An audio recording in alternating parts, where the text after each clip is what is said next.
우리 다 같이 사도신경으로 신앙 고백하겠습니다. 전능하사 천지를 만드신 하나님 아버지를 내가 믿사오며 그 외아들 우리 주 예수 그리스도를 믿사오니 이는 성령으로 잉태하사 동정녀 마리아에게 나시고 본디오 빌라도에게 고난을 받으사 십자가에 못 박혀 죽으시고 장사한 지 사흘 만에 죽은 자 가운데서 다시 살아나시며 하늘에 오르사 전능하신 하나님 우편에 앉아 계시다가 죄리로서 산 자와 죽은 자를 심판하러 오시리라. 성령을 믿사오며 거룩한 공회와 성도가 서로 교통하는 것과 죄를 사하여 주시는 것과 몸이 다시 사는 것과 영원히 사는 것을 믿사옵나이다. 아멘.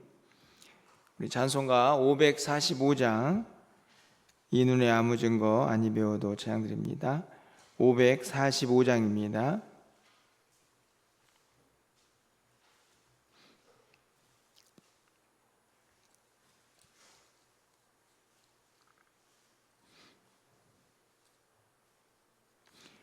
이 눈에 아무 증거 아니 배워도 믿음만을 가지고 선을 걸으며 이 귀에 아무 소리 아니 들려도 하나님의 약속 위에 서리라.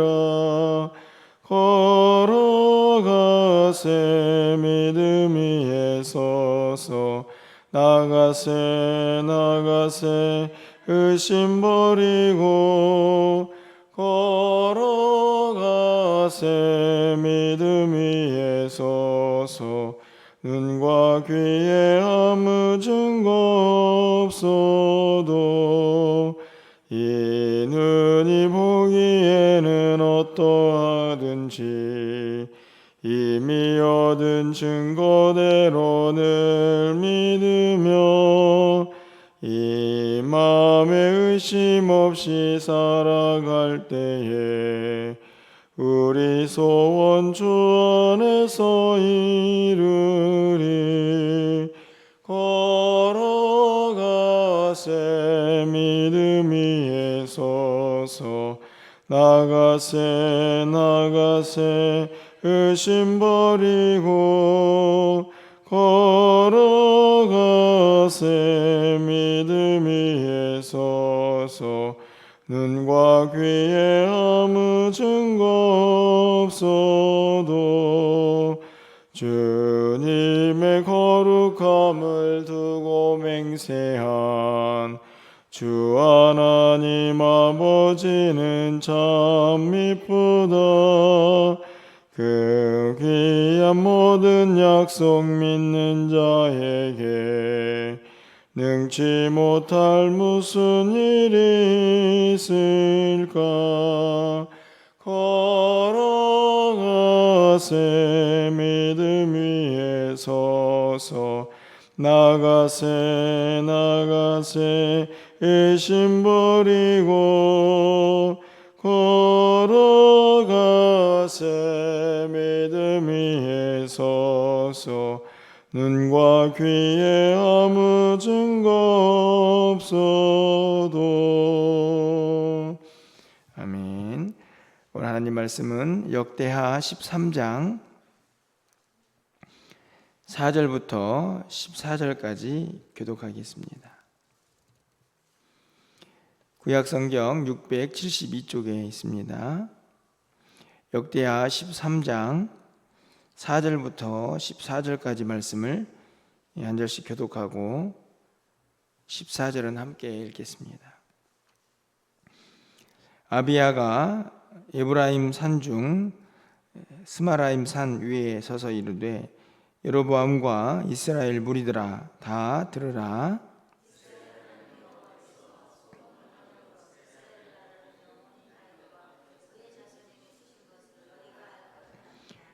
다윗의 아들 솔로몬의 신하 느밧의 아들 여로보암이 일어나 자기의 주를 배반하고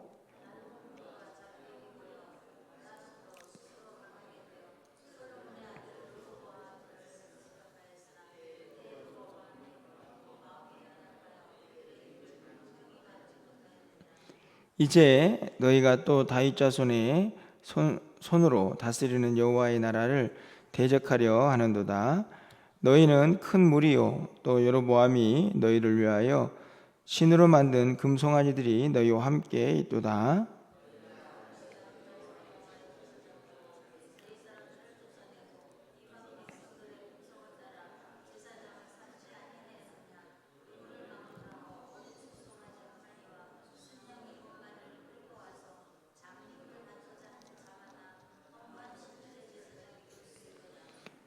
우리에게는 여호와께서 우리 하나님이 되시니 우리가 그를 배반하지 아니하였고 여호와를 섬기는 제사장들이 있으니 아론의 자손이요 또 레위 사람들이 수종들어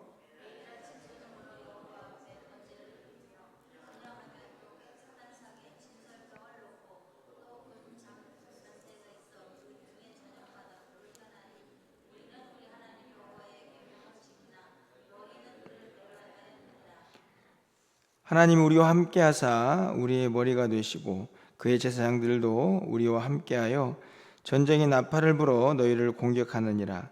이스라엘 자손들아 너희 조상들의 하나님 여호와와 싸우지 말라. 너희가 형통하지 못하리라.'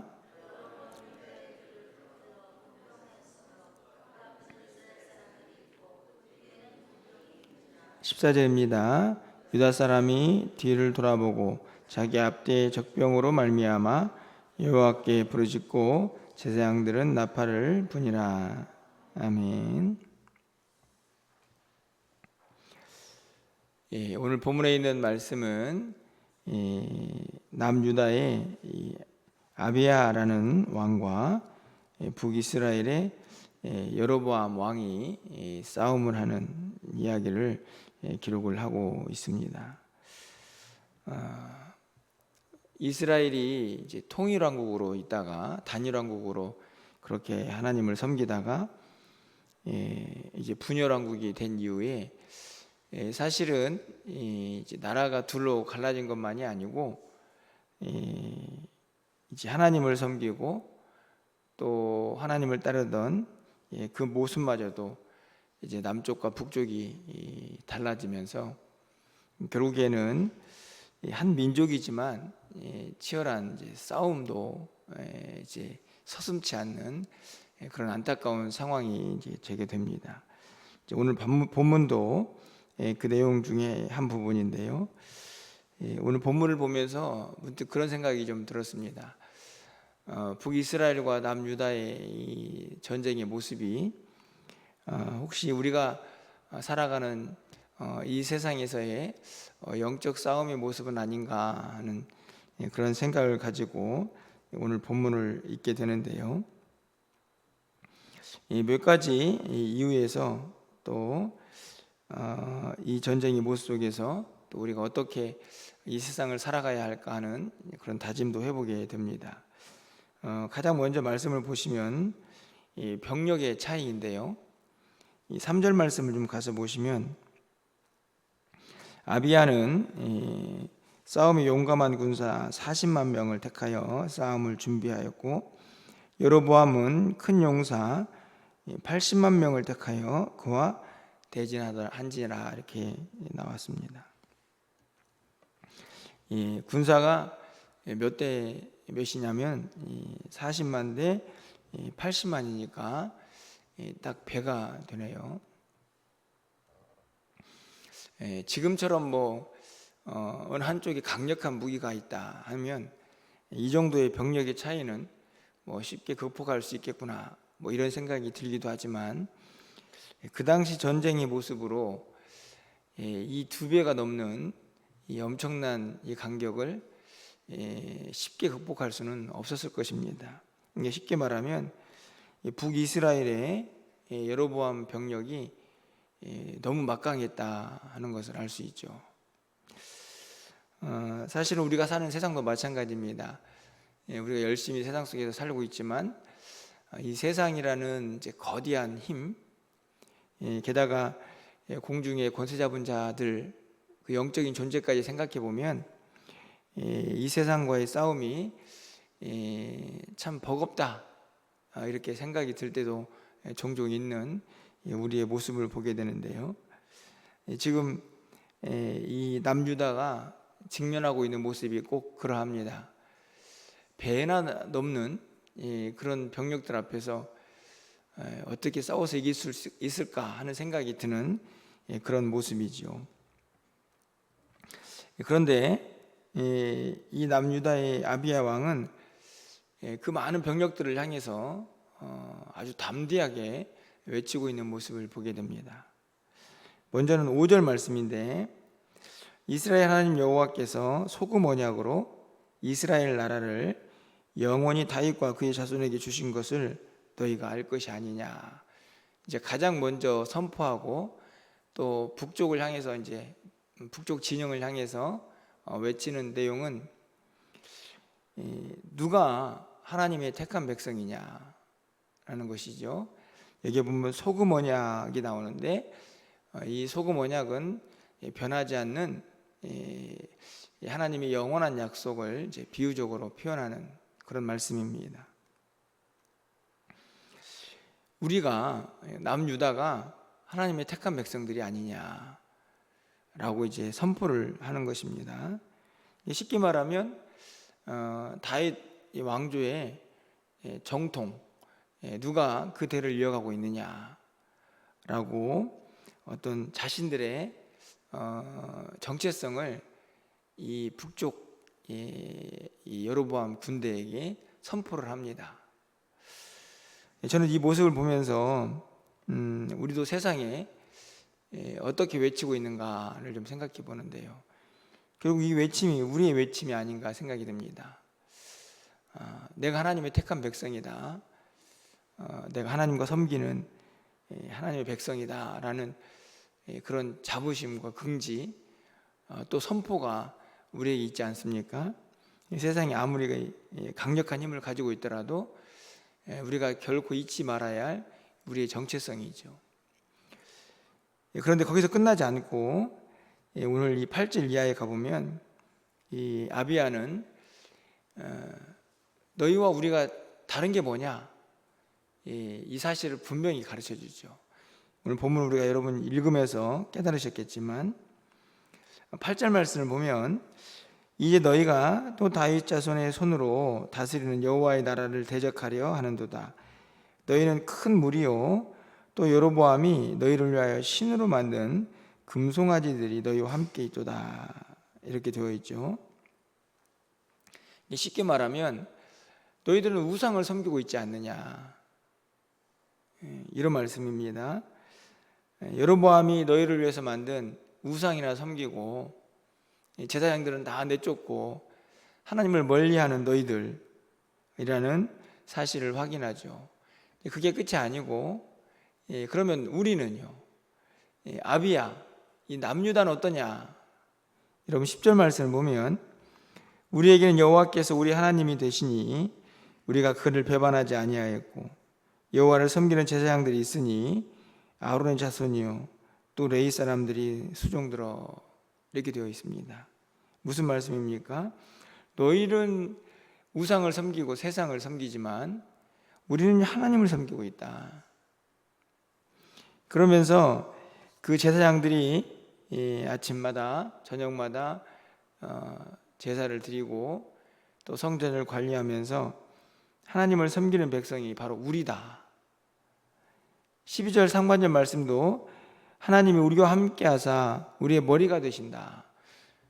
아주 분명한 구분을 정확하게 선포하고 있죠.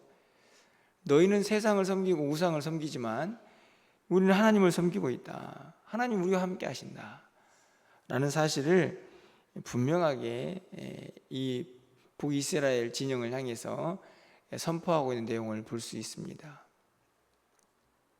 여러분 어떠십니까? 우리도 마찬가지죠. 세상을 향해서 우리가 선포해야 될 그런 말씀이 아닙니까? 세상이 아무리 강하고 힘을 가지고 있어도 그들은 우상을 섬기고 하나님과 거리가 먼 그런 삶을 살아가죠. 비록 우리가 연약하고 초라해 보여도 우리는 하나님과 함께하는 사람이다.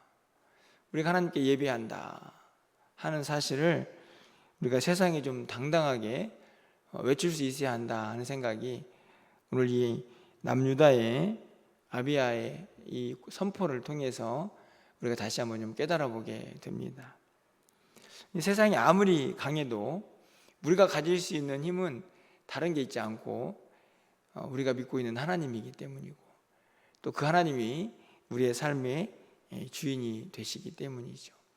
하나님이 우리와 함께 하신다, 내가 하나님을 믿는 백성이고 하나님 나를 택하셨다 하는 이 사실이 이 강력한 힘 앞에 서 있는 우리 모두가 당당하게 외쳐야 할 믿음의 고백이라는 말씀입니다. 여러분, 이 고백이 오늘 우리 한날의 삶 가운데에도 이 세상을 향해서, 또 믿지 않는 많은 사람들을 향해서 좀 당당하게 선포가 될 수 있는 그런 한날의 삶이 되기를 좀 먼저 소망해 봅니다. 그렇게 담대하게 고백을 했는데, 그러면 좀 이 백성들이 좀 깨닫고, 그렇구나, 우리가 저렇게 하나님을 믿는 백성들을 대적하면 안 되지, 이렇게 물러가면 얼마나 좋겠습니까? 여러분, 그렇지 않습니까? 우리가 세상을 향해서 이렇게 좀 당당하면 좀 세상이 우리를 향해서 그렇군요, 당신들 참 대단합니다라고 인정해 주면 얼마나 좋을까요? 여러분, 그런 세상인가요? 그렇지 않죠. 안타깝지만 오늘 본문도 마찬가지입니다. 13절 이하를 보면 전쟁이 이제 진행이 되는데, 진행이 되자마자 여러분 아까 살펴보았죠? 80만 대군 앞에 40만은 너무나 작은 숫자입니다. 여러분, 어떤 일이 벌어졌습니까? 13절 말씀을 보면 여로보암이 유다의 앞뒤를 복병으로 포위를 하고 있는 모습이 기록이 되어 있습니다. 14절 말씀을 봅니다.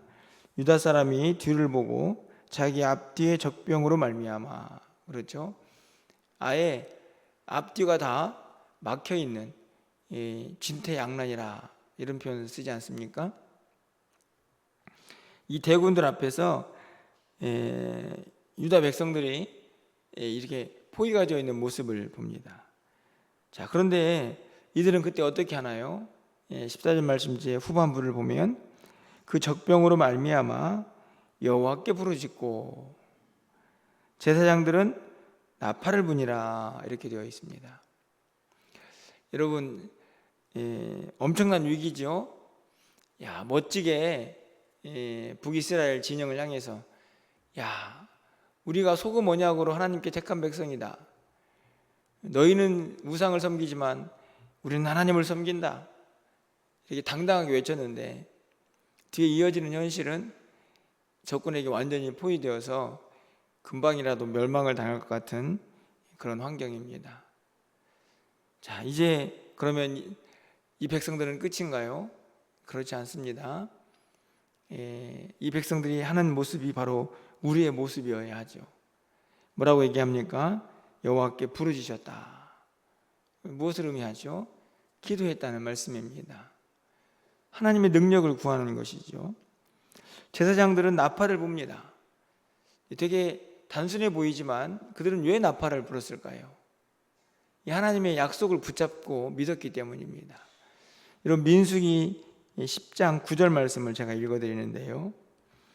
또 너희 땅에서 너희가 자기를 압박하는 대적을 치러 나갈 때에 나팔을 크게 불지니 그리하면 너희 하나님 여호와가 너희를 기억하고 너희를 너희 대적에게서 구원하시리라. 이게 하나님의 약속이거든요. 그러니까 이스라엘 백성들에게 너희가 대적들과 싸울 때에 나팔을 불어라. 그러면 하나님께서 그 전쟁에서 너희를 구원해 주실 것이다, 그 전쟁을 이기게 할 것이다 라고 말씀을 합니다. 그러니까 뭘 하라는 얘기죠? 너희의 힘은 연약할지라도 하나님의 능력을 덧입어야 한다, 그분께 도움을 요청해라 하는 말씀입니다. 그랬더니 백성들도 부르짖고 나팔을 불었습니다. 도와달라는 얘기죠. 여러분, 그렇게 도움을 요청하는 그 백성들을 하나님이 외면하시겠습니까? 당연히 외면하지 않으시는 하나님이 우리 하나님인 줄 믿습니다. 여러분 15절 말씀 보십시오. 유다 사람이 소리 지르매 기도하며 부르짖음에 유다 사람의 소리 지를 때에 하나님이 여로보암과 온 이스라엘을 아비야와 유다 앞에서 치시니, 네, 하나님이 그 전쟁을 주관하십니다. 앞뒤가 포위가 되어서 큰 위기에 처한 백성들이 하나님께 부르짖고 나팔을 부니 하나님이 싸우시는 거죠. 어떻게 되었을까요? 오늘 본문에 보니까 이어지는 말씀에서 그 80만 명 중에 50만 명이 죽음을 당하고 그들이 항복을 합니다. 그리고 이 모든 이야기를 18절에서 이렇게 정리하죠. 여러분, 우리 18절 말씀은 우리의 믿음의 고백을 담아서 함께 읽고 말씀을 맺겠습니다. 18절입니다. 그때 이스라엘 자손이 항복하고 유다 자손이 이겼으니 이는 그들이 그들의 조상이 하나님 여호와를 의지하였습니다. 할렐루야. 이게 우리가 세상을 살아가는 모습이 아닙니까? 여러분 18절 말씀 끝에 하나님 여호와를 의지하였습니다. 여러분, 저는 오늘 성경의 말씀은 어려운 게 하나도 없습니다. 하지만 너무나 분명하게 나보다 힘있고 강한 이 세상을 싸워 이겨나갈 방법이 너무 분명하게 제시되어 있지 않습니까? 당당하게 하나님을 선포하되 위기 가운데에서도 주눅들지 않고 그 하나님의 도우심을 구하기 위해서 부르짖고 약속의 말씀대로 나팔을 붑니다. 언약의 말씀을 신뢰하는 거죠. 그랬더니 하나님께서 하나님을 의지하는 그 백성들에게 승리를 허락하십니다. 하나님은 살아계시니까요. 그 백성들의 기도를 들으시겠다고 약속하셨으니 그렇게 하나님께서 싸우시고 우리를 붙드셔서 이 세상을 이기게 하시는 하나님이 맞는 것이죠. 그러니까 지극히 정상적인 너무나 분명한 하나님과 그 백성들과의 관계를 분명하고 선명하게 드러내고 있지 않습니까? 우리에게 필요한 것이 뭡니까? 믿음이죠, 믿음. 이 말씀을 그대로 믿고 사는 것입니다. 이 믿음이 있는 사람은 저는 이 능력을 맛보며 살 것이라 확신합니다. 하나님이 살아계시니까. 하나님 우리를 택하셔서 부르셨으니 이렇게 당당하게 세상 속에서 하나님을 선포하고 하나님을 부르짖고 하나님을 의지하는 그 백성들을 하나님께서 결단코 외면하지 않으신다 하는 것이죠. 여러분, 이 땅을 살아가면서 지난 시간도 그렇고 지금 우리의 모습도 그렇고 여러분 세상 앞에 설 때마다 참 막막할 때도 많이 있고 또 삶의 이런저런 모습들이 우리를 지치게 하고 힘들 때가 많이 있지 않습니까? 여러분 그때마다 오늘 이 본문을 좀 잘 기억했으면 좋겠습니다. 하나님을 의지하는 그 백성들을 하나님께서 반드시 붙드시고 승리케 하신다 하는 이 약속의 말씀을 말이지요. 그 약속의 말씀을 믿는 자는 위기에 처하고 어려움에 처했을 때 좌절과 절망하고 두려워하고 물러서고 주저앉는 것이 아닙니다. 하나님의 백성은 위기 가운데서 더 강해지죠. 하나님을 붙잡기 때문입니다. 오늘 꼭 이 14절 말씀 기억하시기를 바랍니다. 부르짖고 나팔 불어 하나님의 도우심을 구하시면 하나님께서 여러분 가운데 반드시 힘 주시고 능력 주셔서 이 세상을 넉넉히 승리하며 살게 하실 줄 믿습니다.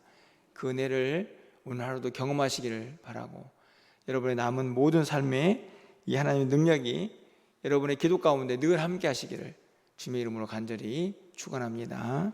기도하겠습니다. 사랑의 하나님, 연약하고 부족한 저희들을 사랑하셔서 하나님의 자녀 삼아주시고 비록 연약하고 부족하지만 이 험한 세상을 살아갈 수 있도록 인도해 주심을 감사합니다. 오늘 이 아비야와 남유다의 백성들처럼 이 땅을 살아가면서 당당히 하나님의 백성인 것을 이 세상에 선포하며 살게 하여 주시고 때로는 우리에게 닥쳐오는 여러 가지 위기와 또 어려움 속에서도 하나님께 부르짖고 나팔을 불어 주의 도우심을 구하여 넉넉히 승리하는 우리 모두가 되게 하여 주시옵소서. 하나님의 말씀을, 하나님의 살아계심을 우리가 결코 잊지 않고 내가 하나님과 함께하고 계심을 날마다 믿음으로 고백하며 승리하며 살아갈 수 있도록 주님 인도하여 주시옵소서. 오늘도 이 땅을 살아가면서 또 이런저런 이유로 지쳐있고 또 힘들어하는 성도들이 있지는 않습니까? 오늘 이 약속의 말씀이 다시 한번 위로가 되게 하시고 힘이 되게 하셔서 이 약속의 말씀 붙잡고 다시 일어서게 하여 주시옵소서. 여호와를 의지하는 자 반드시 승리하게 될 것을 믿음으로 고백하면서 이 세상을 승리하며 살아갈 수 있는 우리 모두가 되게 하여 주시옵소서. 오늘도 기도하오니 하늘문을 활짝 열어주시고 우리의 기도를 들어응답하여 주시옵소서. 한날의 삶 가운데 동행하셔서 오늘도 전능하신 살아 역사하시는 하나님의 손길을 경험하며 선포하며 또 하나님께 감사하며 살아갈 수 있는 오늘 한날이 되게 하여 주시옵소서. 예수 그리스도의 이름으로 기도합나이다. 아멘.